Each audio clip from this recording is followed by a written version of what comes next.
Finton Marybrook stood at the edge of a vast quarry long abandoned.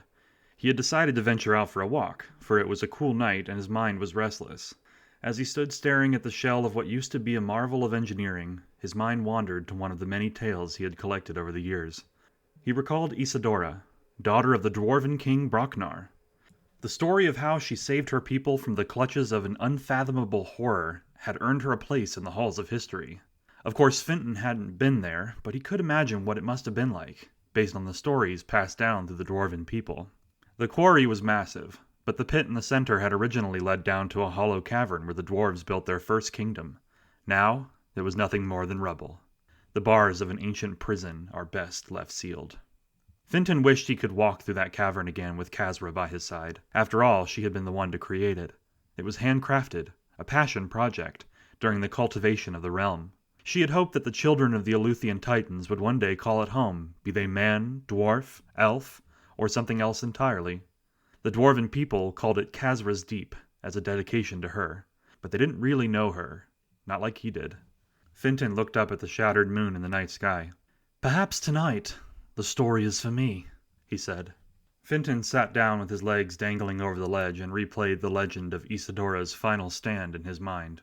Corporal Jack Cassidy took one last drag from his cigarette before dropping it into the desert sand beneath his stained boots.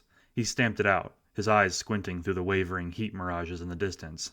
"One last job, Cassidy, and then you can retire." Cassidy should have just told the Admiral to go fuck himself, but instead he got talked into another trip to the Middle East. The kind of trip that never happened. A Black Ops operation. And in a career filled with strange missions that could fill an entire conspiracy theory website, this one sounded like it would take the cake. "Your curiosity got the best of you, huh?"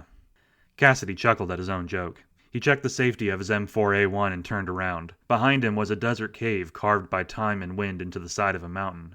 It looked perfectly normal, but if his intel was right, it was a stable wormhole. A portal to another universe. Cassidy had laughed when his CO said that, but his commanding officer didn't laugh with him. "Wait, you're serious?" They sent him out to the Middle East with a whole squadron, but the others had a different mission. A normal one. Cassidy's orders were clear. He slung the M4A1 on his back, tightening the strap across his chest, and stepped into the cave. It quickly became clear this wasn't an ordinary cave. Cassidy's feet were still, yet he felt himself rocketing through space and time, tossed about like laundry in a dryer. Colors and images flashed all around him, soaring by in smeared blurs. He tried to breathe, tried to blink, but he couldn't. Then he arrived. He stood on solid ground, but the air was different. Even underground it felt clean, untainted by the march of industry or the bite of gunpowder. It was clear he wasn't on Earth anymore. A piercing roar crashed through the tunnel ahead. Cassidy readied his rifle and charged headlong toward the sound. His training was exquisite. His mind battle-hardened. He had courted death so many times that he could tell you its life story. He emerged into a vast underground cavern. A winding pathway sprawled out before him. It led to a castle built into the roots of the mountain, with massive braziers casting a flickering glow across the walls. Another roar tore through the air. He looked down to the right side of the castle and spotted what looked like little people wielding axes and bows on a plateau. Vast tentacles emerged from a black abyss near the edge, plucking fighters like fruit from the ground and retreating into the darkness. He couldn't believe what he was seeing. It had been some time since he enjoyed a good fantasy novel or perhaps a video game, but Cassidy was certain. Those were dwarves. He didn't bother to question how such a fantasy race could exist. He saw people in trouble, and he knew he needed to help. Cassidy sprinted down the winding path toward the battlefield. As he got closer, he saw clockwork robots fighting alongside the dwarves. It was unlike anything he had ever seen on Earth, and further proof that he wasn't in Kansas anymore, figuratively speaking. The hulking machines had blades for hands. They used great broadswords to slice and stab at the tentacles that rose from the depths. As Cassidy reached the fray, he raised his M4A1 and fired a few bursts. The bullets tore through one of the tentacles. An otherworldly scream echoed from the depths. Among the dwarves, a red-headed woman paused and turned toward the sound. She had piercing green eyes and freckled skin. She wore a suit of shimmering golden armor and wielded axes in each hand. She was perhaps one of the most beautiful things Cassidy had ever laid eyes upon. He lowered the rifle as she charged toward him, axes held high. "Wait! I'm not here to hurt!" Cassidy instinctively raised his rifle to block the dwarven woman's attack. Her axe ricocheted off the barrel of his gun, giving him a moment to step back. "Stop! I'm here to help!" he shouted. The woman lowered her axes. Her burning eyes traced a path over Cassidy's body. "What manner of weapon do you carry?" she asked. "It's called an M4A1. It's an assault rifle." She stared at him with a blank expression. It fires bullets. Really fast. Watch." Cassidy raised his rifle, and the woman readied her axes. "Relax. Just watch." Cassidy let out several bursts of gunfire, each finding its target within a separate tentacle. 3 of the slimy appendages retreated as he hit them. The dwarven woman nodded, her face painted with approval. "Very well, strange man. You shall fight alongside us." Cassidy nodded, following the woman back into the fray. He took up a position closer to the towering monstrosity. He crouched low and began firing bursts into each tentacle. The other dwarves quickly became aware of his weapon's efficiency. Many of them stopped fighting to watch, as he sent tentacle after tentacle, retreating into the abyss. The battle was over before he even ran out of ammo. The dwarves swarmed around Cassidy, their jaws agape and their beards tangled with dirt. Their wary eyes regarded him with a mixture of curiosity and dread. The dwarven woman pushed through them. Cassidy saw the way they looked at her, with respect, admiration. She must be the one in charge. "Give me your name, strange man," she said, holstering her axes on her back. "Jack Cassidy, ma'am." She raised an eyebrow. "Ma'am? It's how we address a woman where I'm from. If you're a man, you say, sir." She nodded. "And if you are neither? Well, I guess in that case you're non-binary." "Wait, do you have that here?" he asked. The woman shook her head. "People, sir, be they dwarves, elves, or men, don't fit into tidy boxes. So yes, to answer your question, we have that here. Follow me. We have much to discuss." Cassidy followed the dwarven woman toward the castle's gates. "So, are you their leader or something?" he asked. "My father was. King Brocknar, first of his name, 19th ruler of the Dwarven Kingdom. Sounds like a pretty impressive guy." She stopped, still facing away from him. "He was, for a time, and then he went mad in pursuing imagined treasures hiding beneath our feet." "Oh, I'm sorry. Did something happen?" Cassidy asked. "He was killed, slain by his mad dog assassin." She spat on the ground. "And the world is all the better for it." She led Cassidy into the castle grounds. He felt the eyes of other dwarves watching him as he walked past. The construction was impressive, on a scale the likes of which he had never seen. "I never got your name," Cassidy said. "I never gave it. I am Isadora Brocknar." She pushed open a set of massive doors with ease. Cassidy walked through into a sprawling throne room. Flanking the throne were 2 dwarves in ornate golden armor. They carried polished halberds, which they crossed over the empty throne. As Isadora approached, they pulled back their blades. She set her axes down beside the throne and took her place on it. Cassidy could feel those emerald eyes burrowing into him. "How did you get here?" she asked. "Well, I went through some sort of portal. I think it's somehow connecting our 2 worlds." She nodded as a dwarf in lavish and embroidered clothing approached with a platter. Upon it sat a goblet. Isadora plucked it from the surface, taking a large gulp. "And your world? Does it have more of the weapons you carry with you?" You mean guns?" Yeah, we have a lot more."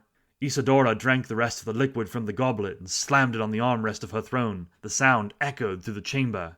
"More wine!" she declared. The servant returned with a pitcher, eagerly filling the cup to the brim before retreating. "I will give you 3 men. You will return from whence you came and procure these weapons of war. We will use them to silence Borgoth-Ur." Cassidy was still trying to wrap his head around the entire scenario. What's a Borgoth-Ur?" Isadora took a drink of her wine, never breaking eye contact. "The slumbering terror. One of the old gods that ruled Devine before the reign of the Aleuthian Titans. My father's hubris awoke it, and now we must silence it before it can escape this cavern. We must succeed, at any cost." "What happens if it escapes?" Cassidy asked. "Death. A slow and painful one. Not just for ourselves, but for the realm of Devine." Cassidy didn't know the rules of this world, but it was clear this was a significant threat. As a soldier, he knew not to question his duty. "All right, give me your men and we'll get it done." Isadora nodded. "I like you, Cassidy. Please, call me Jack." Isadora gestured to her servant. He ran over to her, and she whispered something in his ear. "Right away, my queen," he said, scurrying off. Isadora took another drink of her wine. "So, Jack, tell me about this world you've come from. Is it peaceful?" Cassidy stifled a laugh. No ma'am. I mean, it can be, but more often than not we're fighting each other." She nodded. "So, it is not so different from our own." "What is this place called?" Cassidy asked. Isadora gestured above and all around her with an open palm. "You stand within the halls of Khazra's Deep, the heart of the Dwarven Kingdom. Our realm, Divine, once knew glory and prosperity, a place of magic and science, of knowledge and wisdom." "But it's not that way now?" Cassidy asked. Isadora's eyes fell to the ground. "No, it is not." Cassidy looked back as the doors to the throne room swung open. 3 weary dwarves, fresh from the battlefield, lined up in front of him, facing the throne. "Draenor, son of Drakkar, Gimson, son of Glorane, Xander, son of Zaldun, you 3 are my most faithful soldiers," Isadora said. The 3 dwarves all knelt before her, a closed fist over their hearts. One had a sword on his back, another had a spear, and the third had a crossbow. "We live to serve!" they shouted in unison. "Rise, my friends." They stood up. "Come here, Jack," Isadora said. Cassidy walked in front of the 3 men, turning to face them. They regarded him with curiosity. "This man is from another realm, one with weapons both strange and fearsome. You will follow him and obtain more of these weapons, so we may send Borgoth back to the depths of the Hollow World." The dwarves all nodded. "They are yours to command, Jack Cassidy. Do not let us down. You hold the fate of all of Divine in your hands." Cassidy saluted. Even though they were from different worlds, he could tell Isadora understood the meaning of the gesture. "Good hunting," she said. Cassidy led the 3 dwarves back to the wormhole. After another disorienting trip through space-time, they landed back in the desert. It was night. He realized that time must pass differently between the 2 realms. Cassidy led the 3 dwarves back to the supply depot, which had weapons, ammunition, and explosive stores. They found a vantage point nearby and lay prone as Cassidy examined the camp with a pair of binoculars. "What manner of magic are you using?" Draenor whispered. "I believe it's some sort of device," Gimson replied. "You fools! It is clearly an enchanted artifact," Xander said. "They're called binoculars. They let me see faraway things. Here, try 'em out." Cassidy handed the binoculars to Draenor, who regarded them as if they might explode at any moment. "Look through here," Cassidy said, pointing to the viewing side. Draenor turned toward his fellow dwarves and looked into the binoculars. He let out a yelp and dropped them into the sand. "By the gods! You are gigantic!" he said. The 3 scrambled over who would try the binoculars next. Cassidy looked back to the camp, watching the guards retreat from the perimeter for the shift switch. "Hey, all of you! It's time to move!" Cassidy took back his binoculars and they headed toward the camp. The group gathered around the back side of the main tent. "Now remember, stay absolutely quiet." Cassidy lifted the cloth exterior and they stepped inside. He walked over to one of the crates and pulled the lid open. M4A1s were stacked inside. "Draenor, take as many of these as you can carry." The dwarf began gingerly pulling out rifles and slinging them over his shoulder. It was crude but effective, and Cassidy marveled at how many he could carry. Cassidy opened another crate of ammo. "Gimson, can you carry this?" Gimson lifted it with ease. Cassidy watched as the veins in his thick biceps bulged to support the weight. Cassidy turned to the explosives crate. "Xander, I want you to help me with these, but you must be careful." Silence. "Xander, are you listening?" Cassidy turned around and saw 2 soldiers, Henson and Daniels, aiming their weapons at them. "Hands up! Now!" they both shouted. Cassidy did as they asked. The dwarves did so as well, though still holding their weapons. They were more confused than afraid. "Guys, it's me, Cassidy." Henson's eyes wandered from the dwarves. "Cassidy? What the fuck's going on? Are these gnomes?" Daniels asked. "We're dwarves, you dolt!" Gimson growled. "Guys, just put the guns down. I can explain," Cassidy said. "We've no time for this," Draenor said. He turned the hilt of his blade and cracked it against both soldiers' skulls with incredible speed. They collapsed to the ground, unconscious. "Okay, that works," Cassidy said. "Let us take our plunder and leave before more arrive," Gimson said, holstering the crate over his shoulder. "That's the smartest thing you've said all night." With the help of the surprisingly strong dwarves, they took all the explosives, guns, and ammo they could carry and returned to the wormhole. When they returned, Cassidy felt a profound sense of déjà vu. He saw a similar scene playing out on the plateau beside the castle, but the tentacles had returned in greater numbers. The group made their way toward the battle below. Cassidy watched as the tentacles smashed the walls and ceiling of the cavern, using falling rocks to crush unfortunate dwarves and clockwork soldiers below them. Isadora broke from the fighting to join them. "Your timing is fortuitous. Borgoth is restless, and I fear our time is nearly at an end. Did you bring the weapons?" Cassidy opened the crates to show her. "Good. We must distribute them immediately." Xander eagerly plucked one of the rifles from the crate. A devilish grin crawled across his face. Cassidy snatched the gun from his hands. "No! These are dangerous. They need training before they can use them," he said. Isadora gestured to the tentacles. "We don't have time, Jack!" Cassidy sighed. "Okay, at least let me demonstrate how they work. Can your clockwork soldiers just hold the line for a second?" Isadora nodded. She raised her arm and flipped it over. Within her gauntlet sat a complex panel of dials and switches. She flipped two of the switches and watched as the dials changed. In the distance, the remaining clockwork soldiers formed a phalanx. Their swords pointed forward as they marched into the fray. "Warriors, to me!" Isadora shouted. The dwarves retreated, gathering around Cassidy and the crates. "All right, this is going to be quick and dirty. Battlefield training always is, after all," Cassidy shouted. He demonstrated how to reload the rifles and how to disengage the safety. His impromptu training ended with the most important aspect of a gun. He pointed to the tip of the barrel. "Remember, just point this end at the tentacles, pull the trigger," he said, handing rifles and clips of ammo to the fighters. Soon Cassidy had armed a vast portion of the fighters. The cacophony of gunfire echoed through the cavern, but the beast was far more resilient than the last time he had encountered it. From behind the front lines, Cassidy waved Isadora over to show her the explosives. He picked up one of the bricks of plastic explosive, armed with a detonator. "This is called C4. It's a bomb," he said. "Fascinating," she said, turning the bomb in her hand. "The way I see it, we can arm this whole place with it. We'll put explosives on the supports of the castle, and if we do that, it should bring the whole structure down on Borgoth head. That is, if it even has a head," Cassidy said. Isadora shook her head. "Such a plan will result in all of our deaths." "I know. That's why you and your people will flee. I'll stay behind and detonate the bombs." "You would sacrifice yourself for a people you've only just met." "Ma'am, I've been a soldier my whole life. When I joined this cause, I had no disillusions about how it would end." Isadora set the explosive down. "An honorable death is perhaps the greatest thing a warrior can aspire to, I suppose." Cassidy nodded. "Good. Now you're getting it." She picked up one of the rifles. "Good. Then I shall stay with you." "What? No! What about your people?" Cassidy asked. "They are dwarves. They do not need someone such as me to hold their hand. They will survive and endure, as they always have. Besides, a death such as this will secure my place in the halls of my ancestors. It is a fitting end." Cassidy was shocked at how calm she was, but he understood where she was coming from. He had known her long enough to realize she would not be swayed. "All right, then. Order your people to retreat, and I'll show you how to arm these bombs." "Dwarves of Devine, lend me your ears. It is time to lay down your weapons and leave. Gather your families, your children, and head for the surface." She turned to face Cassidy.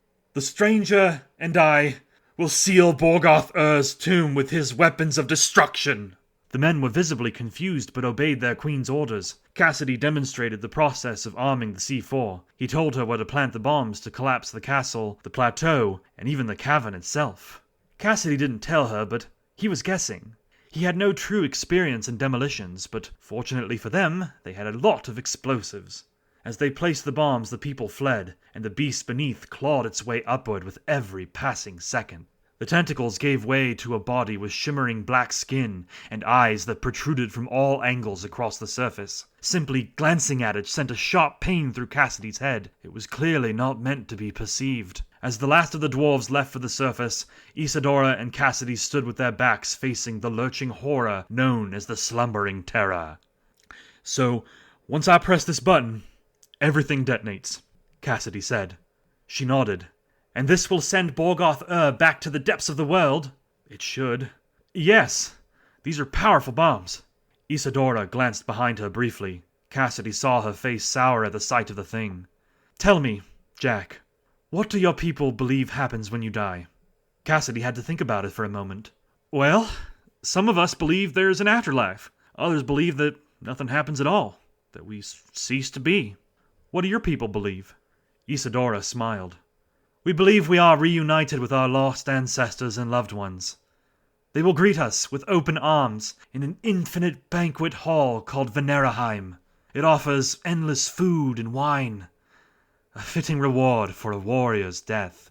Cassidy looked down at the detonator in his hand. "I like your version better." Isadora placed her hand over his. "Then I shall see you there, my friend." Cassidy nodded, closing his eyes, and pressed the button to detonate the explosives. Finton stood up as a cold wind swept past him. He looked down at the collapsed quarry, imagining those final moments between Isadora and Cassidy. The dwarves of Devine often spoke of a savior from another realm, one that spared them and all of Devine the wrath of Borgoth-Ur. Many saw it as an exaggeration, nothing more than a tale that had spun out of control after being shared over generations. But Finton had a feeling there was a kernel of truth to the tale, that the story of Jack Cassidy was perhaps as true as the tales would have you believe. After all, Finton knew many stories others would not believe, but that did not make them any less real. He started the walk back home, quietly contemplating Isadora and the stranger who saved all of Devine.